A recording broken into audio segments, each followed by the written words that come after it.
Nobel পুরস্কার পৃথিবীর সবচেয়ে সম্মানজনক পুরস্কারগুলোর একটি। সুইডিশ বিজ্ঞানী আলফ্রেড নোবেলের নামে এ পুরস্কারের নামকরণ করা হয়। ডিনামাইটের আবিষ্কারক ছিলেন তিনি। মৃত্যুর আগে নিজের উইলে উল্লেখ করেছিলেন তার সম্পদের বড় একটি অংশ মানবজাতির কল্যাণে বিশেষ কাজের জন্য পুরস্কার প্রদানে ব্যয় করা হোক।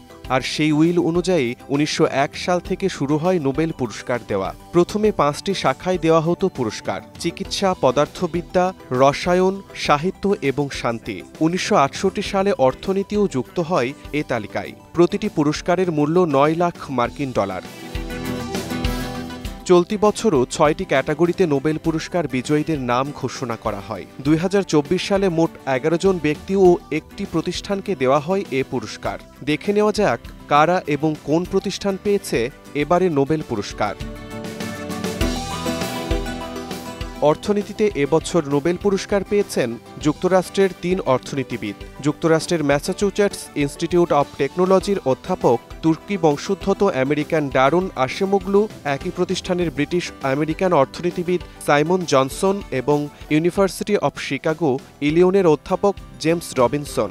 বিভিন্ন দেশের মধ্যে সম্পদের বৈষম্য নিয়ে গবেষণার জন্য তারা এই পুরস্কার পেয়েছেন। তাদের গবেষণায় দেখা গেছে যে সমাজে আইনের শাসন দুর্বল এবং যেখানে প্রাতিষ্ঠানিকভাবে শোষণ হয় সেই দেশে প্রবৃদ্ধি তেমন হয় না, কিংবা সেই সমাজ উন্নয়নের দিকে এগিয়ে যেতে পারে না।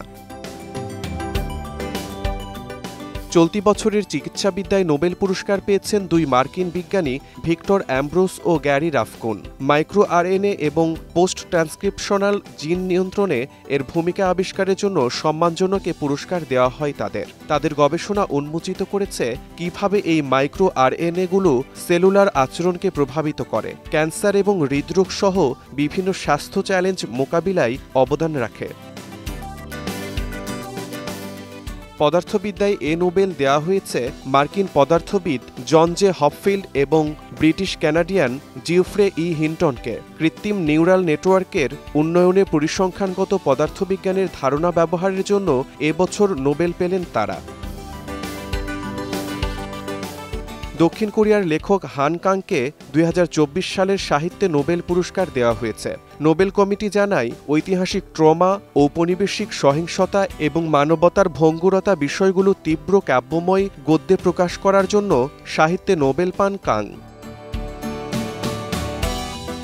প্রোটিনের গঠন নিয়ে গবেষণার জন্য এবছর রসায়নে নোবেল পুরস্কার পেয়েছেন মার্কিন বিজ্ঞানী ডেভিড বেকার, জন এম জাম্পার ও ব্রিটিশ বিজ্ঞানী ডেমিস হ্যাসাবিস। প্রোটিনের কাঠামোর ভবিষ্যৎবাণী এবং নকশা করার জন্য তাদের রসায়নে নোবেল পুরস্কার দেওয়া হয়। চলতি বছর শান্তিতে নোবেল পুরস্কারের জন্য জাপানের সংস্থা নিহন হিদানকায়ুকে বেছে নিয়েছে নোবেল কমিটি। সংস্থাটি হিরোশিমা এবং নাগাসাকি পারমাণবিক বোমা থেকে বেঁচে যাওয়া ব্যক্তিদের কণ্ঠস্বরকে তুলে ধরার মাধ্যমে পরমাণু অস্ত্রমুক্ত বিশ্ব অর্জন করতে চেয়ে এবং এ নিয়ে কাজ করেছে। নোবেল পুরস্কার হল একটি আন্তর্জাতিক মানসম্পন্ন পুরস্কার যা বিশ্বব্যাপী সমাদৃত বিভিন্ন ব্যক্তি ও প্রতিষ্ঠানকে সফল, অনন্যসাধারণ গবেষণা ও উদ্ভাবনী কাজ বা মানব কল্যাণমূলক কর্মকাণ্ডের জন্য প্রদান করা হয়ে থাকে।